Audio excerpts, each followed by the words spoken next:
there is that kind of a slight feeling like are you trying to tell me something?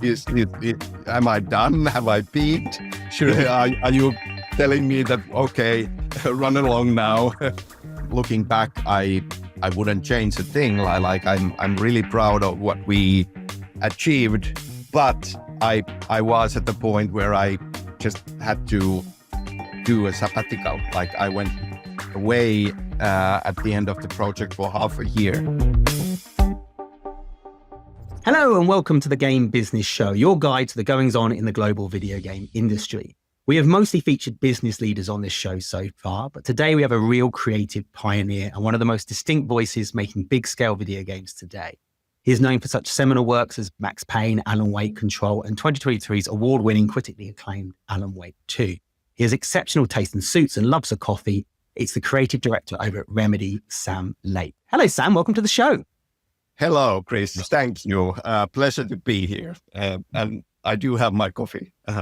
Just to get that in. You know what? You told me when I saw you at GDC, this is what this interview sort of related to. And you were telling me that, was it the Alan Wake 1 remastered campaign that whole coffee thing came about?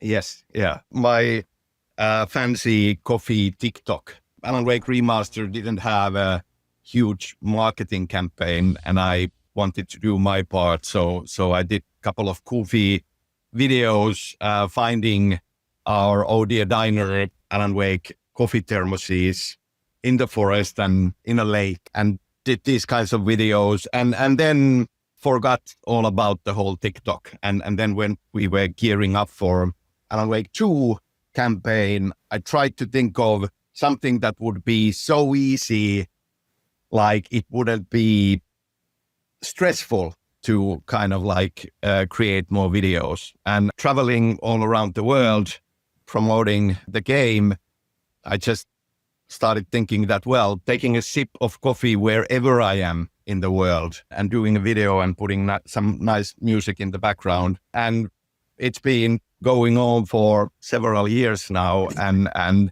with a lot of amazing guest stars joining in. Does it not get tiring when fans say, can I do a video? Can I do, have you had to set rules? No, I mean, a lot of the fans have been doing their own coffee videos and linking them over social media, which I really appreciate the effort. Well, I'm not here to talk about coffee. I'm here because congratulations on your GDC Lifetime Achievement Award. Although you're getting a few of these awards now. You're doing a keynote at Develop Brighton. This isn't a farewell tour for Sam Lake, is it? I hope not. Yeah, I mean, all of this is a huge honor, especially coming after Alan Wake 2. That was, like all of these games, making them, it's hard work. And in many ways, because of the circumstances around, for the longest time, not being able to get to Alan Wake 2, it felt like a very personal project, and I wanted to try to push the creative side as far as I could. And Remedy turning 30 years, and me being at Remedy towards the end of this year, I have been working at Remedy for 30 years. So it's wonderful. But yes, there is that kind of a slight feeling like are you trying to tell me something? Am I done? Have I peaked? Are you telling me that, okay, run along now? But no, like honestly, still a lot of passion and a lot of ideas. I don't think like doing this kind of work, kind of training your mind to react on obstacles, coming up with creative ideas on how to go forward. Ideas like they won't stop coming. They're like even taking a break and going on holiday, I've learned to always carry a notebook with me because that's when the ideas start coming, the new ideas. Yeah, you need to give yourself that space for those things as well because, Well, let's talk a little bit about the Alan Wake 2 because last time we spoke, we've spoken to each other a few times, we've run into each other a few times. The last time we spoke sort of formally was on stage at EGX in London, packed out crowd, standing room only. I mean, it felt like a proper celebration, but I remember backstage, you looked tired. Oh yeah. The game still wasn't quite ready yet. So you might have been anxious. It feels like it might have been a bit of a torturous journey to that point. But at the same time, it was such a successful game. It did so well. It was so well received. How were you feeling at that point?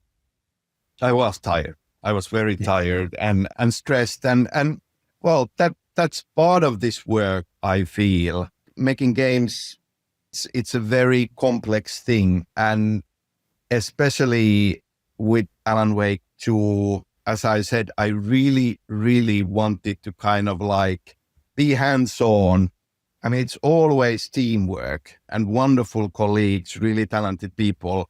But I really wanted to be hands-on in many areas, writing, directing, also co-directing the live action parts, which we had a lot. I wanted to be involved in making the music, especially the lyrics, with a lot of wonderful musicians collaborating. I was acting a part in it. There were a lot of elements there. When this kind of a big machine production starts rolling, it's not built around one person's availability. So if you want to do all of these different things, you need to be flexible and you need to stress and stretch and you need to be working like a crazy person to achieve it. I felt it was worth it, but it was a lot. And there is always this struggle of, the creative vision, but then the production realities and the schedules and the budget and the scope and it's complicated.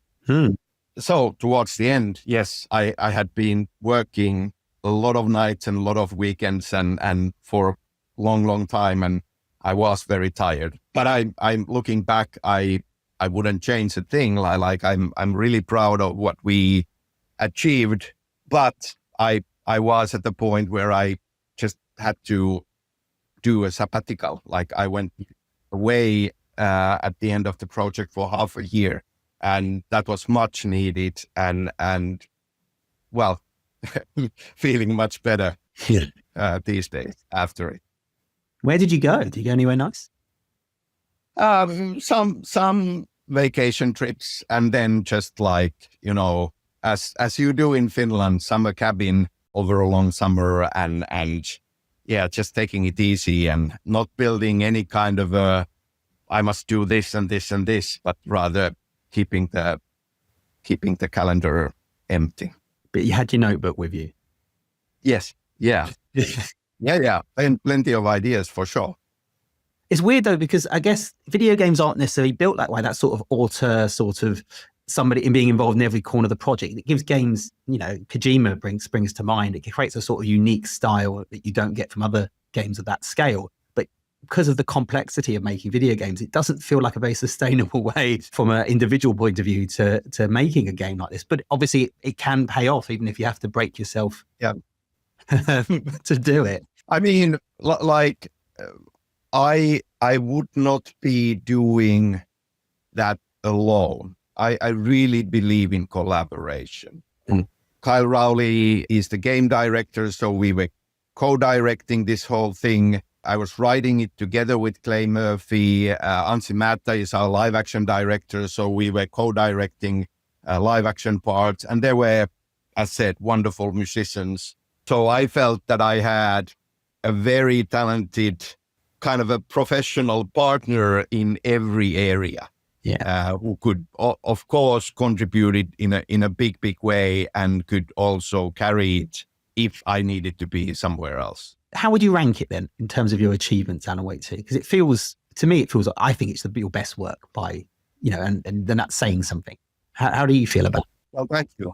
I mean, obviously, time does things to how you feel about your projects and getting some distance. I don't think that we are far enough from Alan Wake to really yet to be able to compare. But yeah, I'm very proud and I'm very happy. I feel through all of our games, there are certain elements that I've been really interested in interactive storytelling that I've been kind of like experimenting on and building on, like bringing in different mediums into the video game context. And certainly we were able to push that much further, I would say, a leap forward in this one. And that includes live action, that includes, pages of prose and poetry and photography and a musical sequence with dance choreography and custom songs with custom lyrics that are about the storytelling, and all of these things kind of like finding a way to weave them together is something that I'm really interested in and feel passionate about. But also in Alan Wake 2, we managed to finally, I would say, in a Remedy game, create gameplay mechanics that were about the story, not just about like having your action core gameplay and then experiencing the story on the side, but finally with the case board and the plot board and finding clues and all of this kind of like we were bringing now finally mechanics that are about how you experience the story and how you kind of like put the story together. That as well felt like a clear step forward when it comes to storytelling in the context of a game. Yeah, well, certainly distinctive. When the news came out that you were making Alan Wake 2, I was extremely excited because I was a big fan of the very first game. But as a business journalist, my brain also thought, well, that makes little financial sense. and have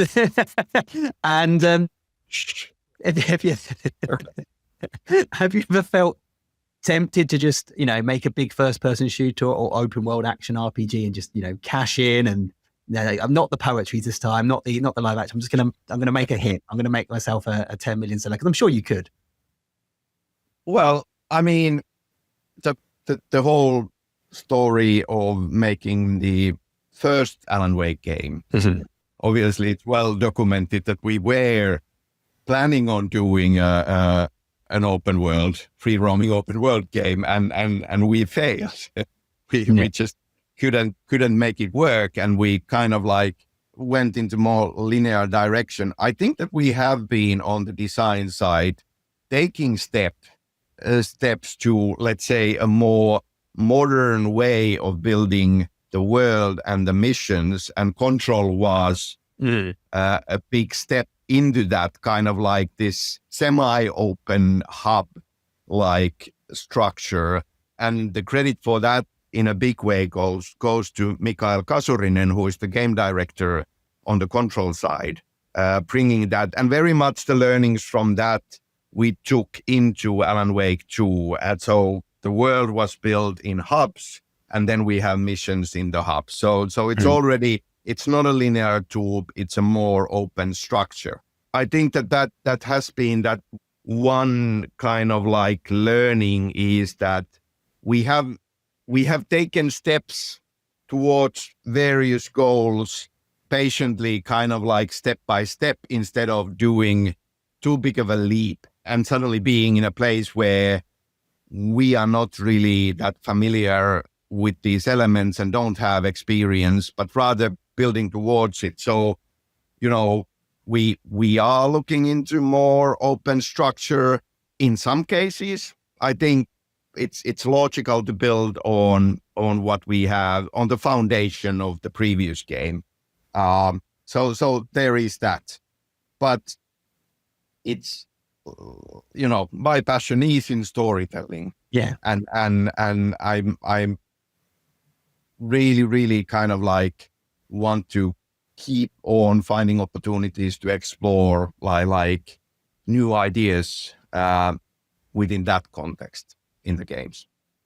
I mean, I know I say I'm a business journalist, but I would argue focusing on what you do well and the things that you create, don't chase the trends, But video game costs keep going up, right? And the time it takes to make them seems to be getting longer and longer. Not quite as long as the first Alan Wake, granted. But how mindful are you as a writer and a creative director to those sort of financial pressures surrounding the business? Or do you just sort of leave those concerns aside when making something? Well, I mean, everybody has a role, which is a positive thing. Like I was just talking about stretching thin in trying to do various things, adding, business side to it or production would be quite a lot. That being said, of course, you need to be mindful of these things because ultimately, if you are not, you will not be able to create the game. This side of things needs to be taken into account. And for me, more and more, I've grown to think that this is the early phases of a project are so crucial.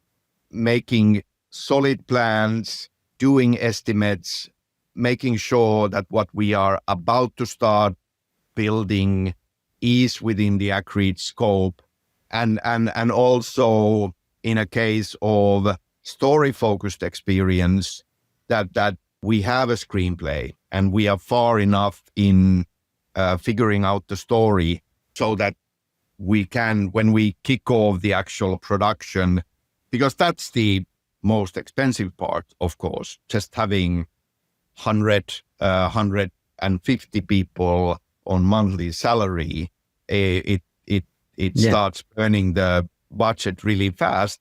So making sure that all the plans are in place and tested and vetted. And that also very much speaks for building on the foundation of what you know and what you have already kind of built, and team being familiar with the tools that you are using, and preferably key members of the team having been there to build the previous experience, and that then just kind of like going from there.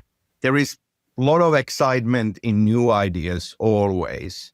But I also think that there is nothing wrong in the idea of building a sequel based on the previous games. I don't see Alan Wake 2 quite that way because there was such a huge gap in between and games had really moved forward. But just this idea of building something and then relying on certain things that were successful in that and creating more, and then innovating in some areas, that just makes it more predictable. That consistency does obviously help, that sort of consistency from one game to the other and being able to build upon everything you've done before.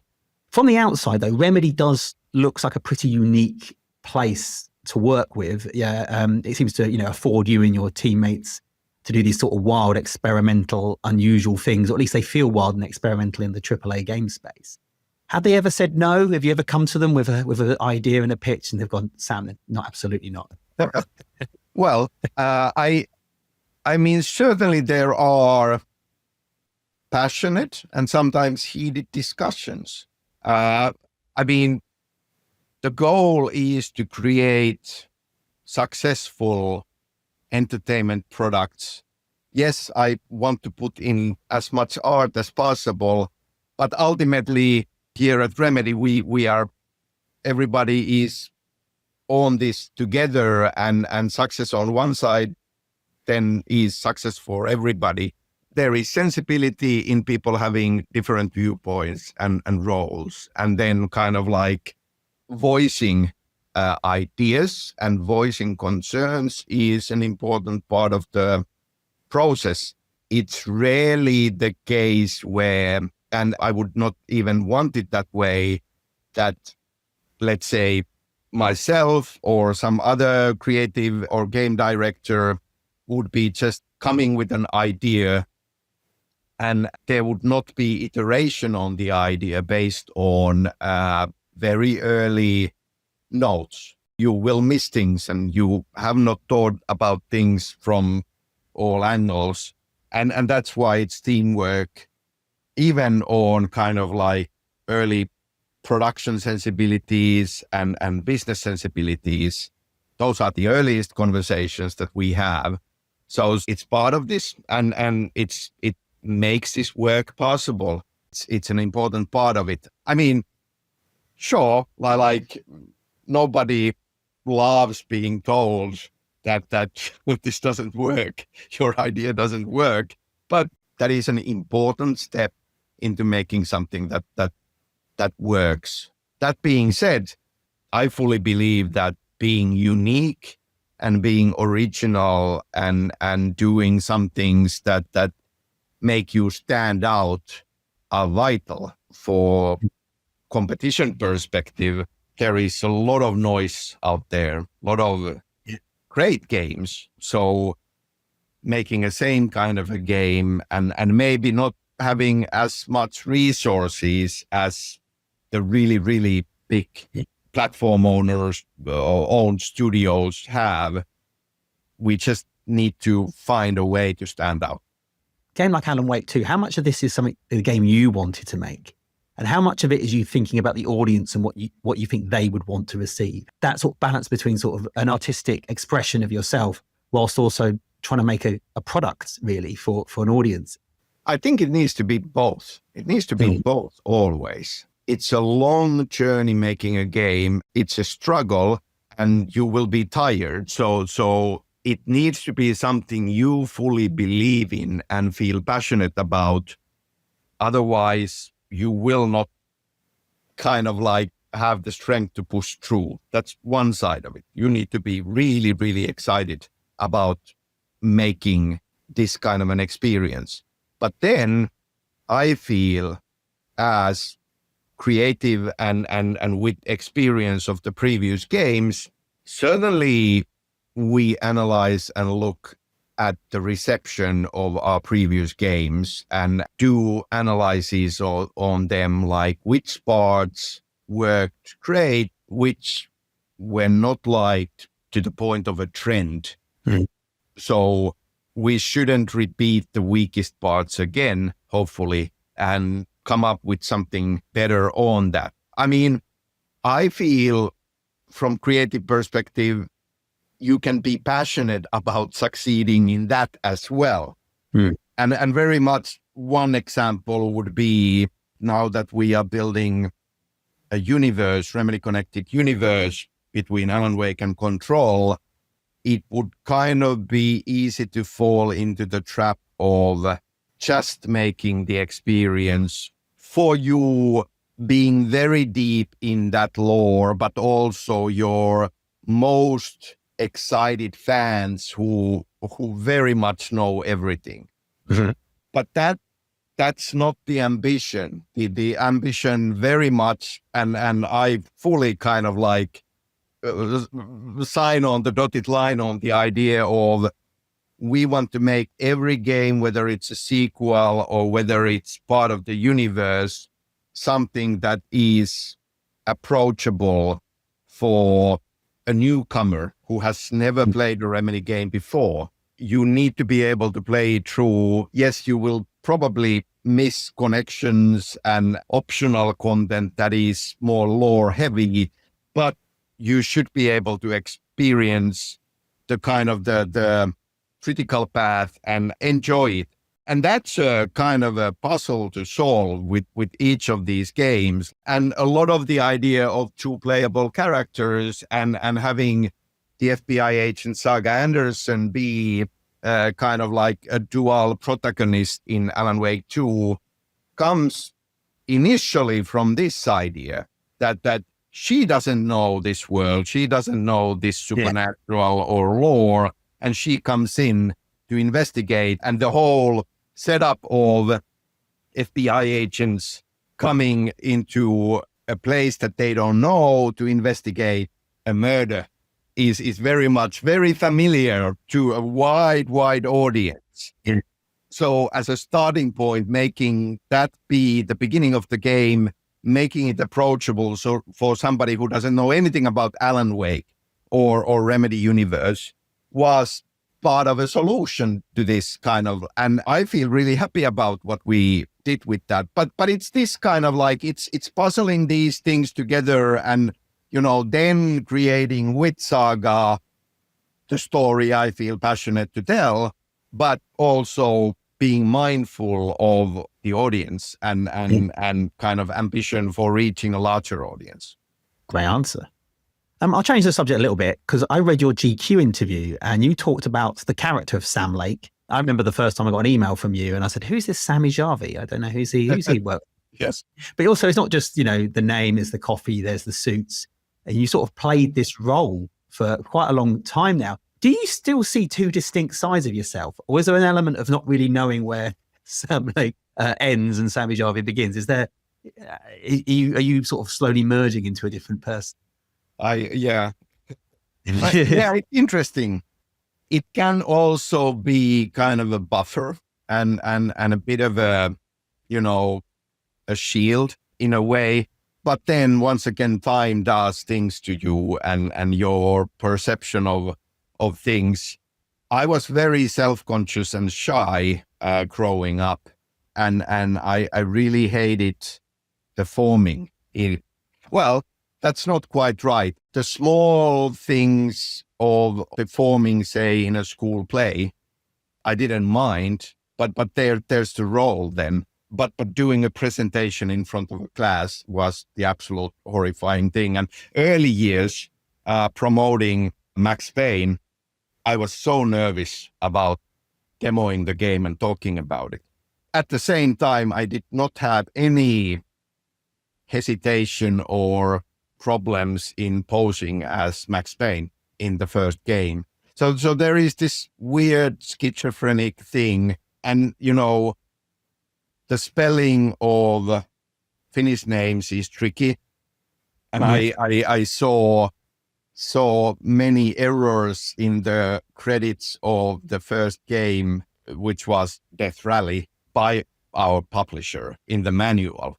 Many of the names were misspelled, and always kind of like, explaining how to spell it just felt like a chore.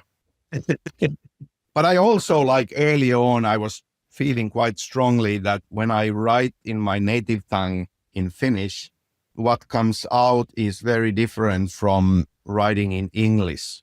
And that felt like an important point to me. So using the artist name Sam Lake from early on felt like a solution, and I felt good about that. And yes, it was a bit of a role in a sense. And then, of course, when you do it years, that it feels like there never was an option to go back anymore.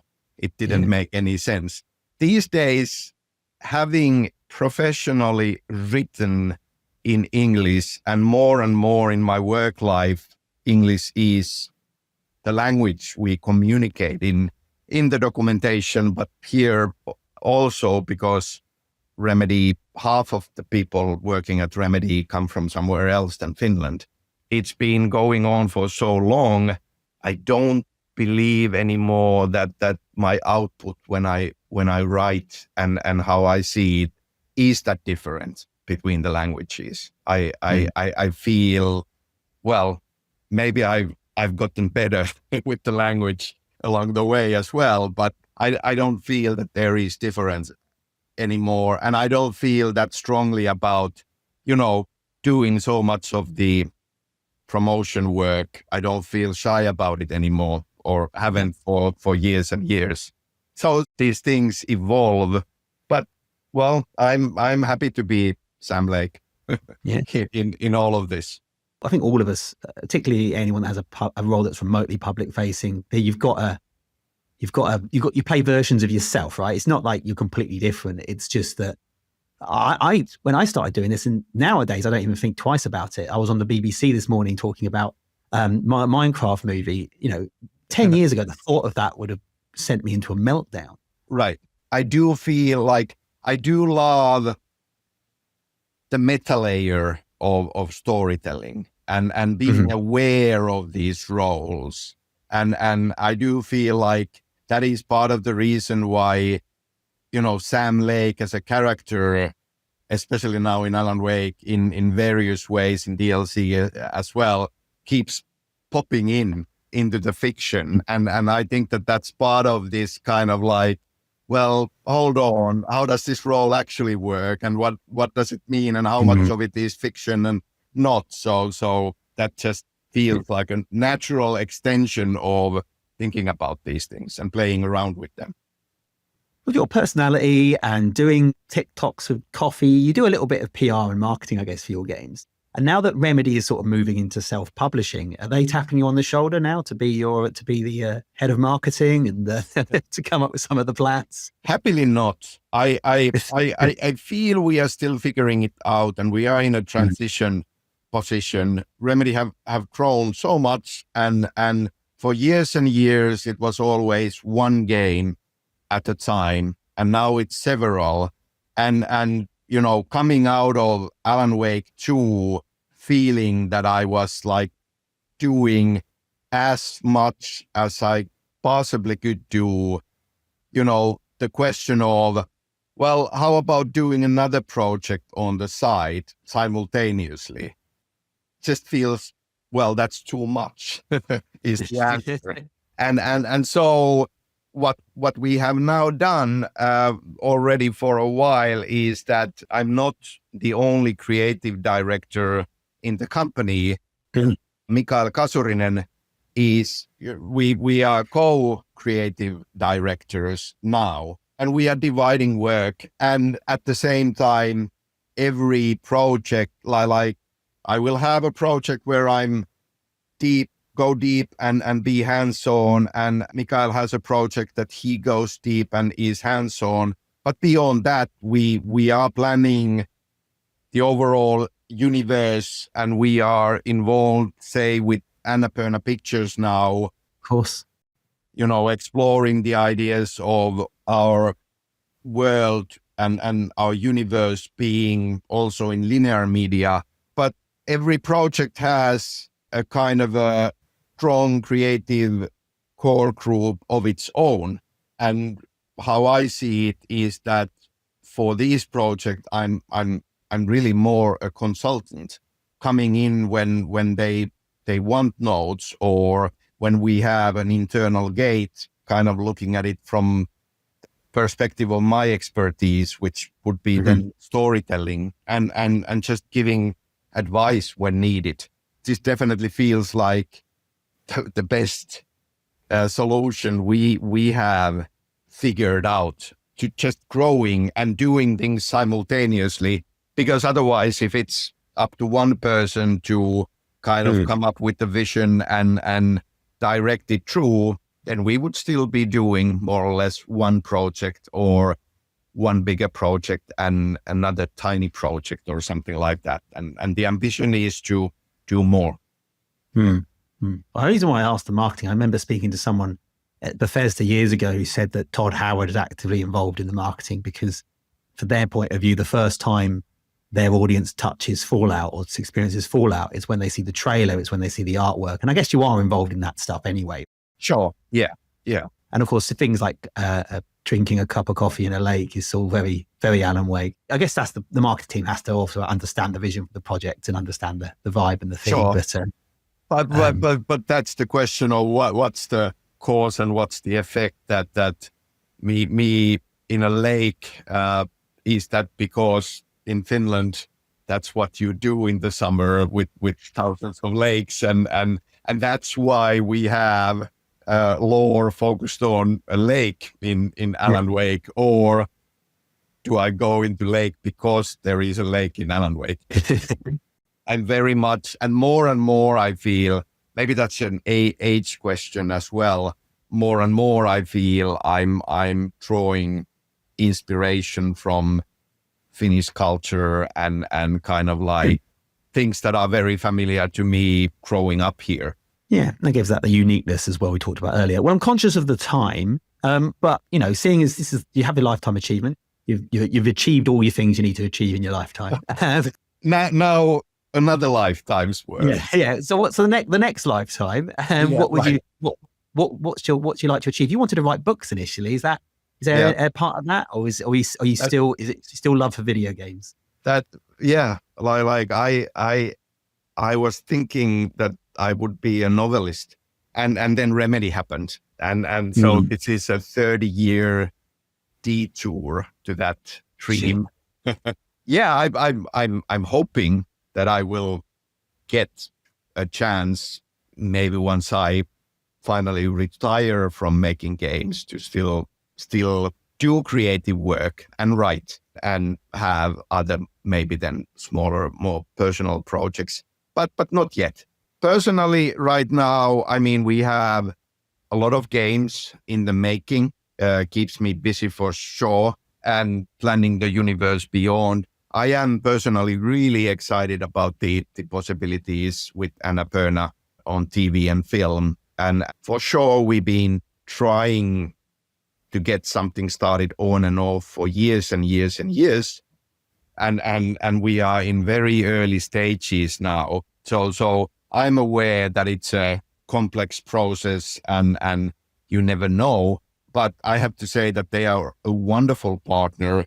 And I am cautiously optimistic about kind of like our exciting discussions there. I hope to be able to be involved in that process as it goes forward. Yeah.